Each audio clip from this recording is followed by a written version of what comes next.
shift at the poop fart factory. You get home, you shower, you cook up some food or maybe get fast food on the way home. You clean up a little bit, feed or walk your pet, and suddenly 2 out of your 5 hours of free time are gone. If you're content with your 9 to 5, which is totally fine, then you have 3 hours of free time to enjoy the rest of your night. If you have side projects, then you work on that for a bit, and now you just have 1 to 2 hours of free time. And then finally, you boot up your PC or console to play some games. Time to play the game! Many people will have a goal in mind. People will boot up COD, drool at the mouth, and work towards that mastery camo for a few hours. Then the goal of having fun, especially when the thought of work the next day looms over you like an anvil on a rope. For years, sadly, I've had so many days where I try to force myself to enjoy something, and most of the time it's fruitless. I just can't stop thinking about work even though there's nothing I can control.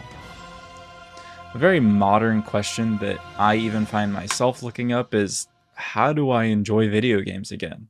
I mean, hell, this channel is the spawn of insecurity that I had playing video games while unemployed. This channel became a way for video games to be productive. But they don't need to be productive. It's literally just an entertainment medium. Granted, the greatest entertainment medium of all time, but I digress. Think of playing video games like your parents and Facebook. It's supposed to just be a way to relax and unwind, but when we have such tight schedules, we find ourselves trying to get the absolute most out of our time gaming. And this is where our biggest problem lies: playing games efficiently.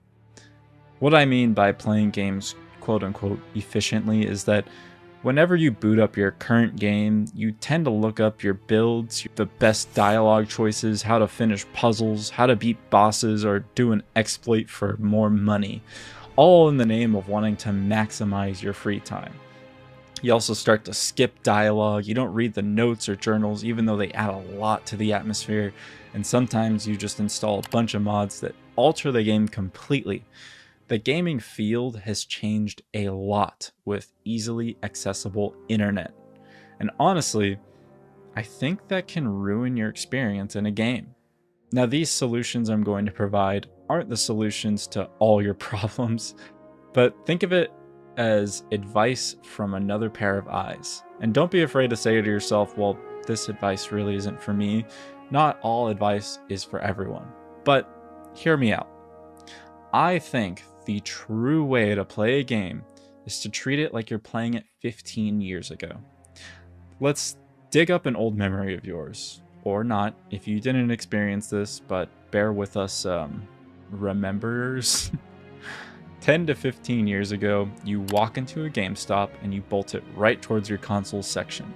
You start perusing games with the intent to purchase one, and you stumble across a game with some really cool box art and a sick name. For me, when I was a kid, that was like Killzone and Resistance. I had no idea what these games were about, but damn, did that box art look sick. You start looking at the back of the box to get any tiny semblance of what the gameplay might actually look like, but you're not really worried about mechanics, genre, characters, or hell, even politics. But it's the graphics that sell you on that game.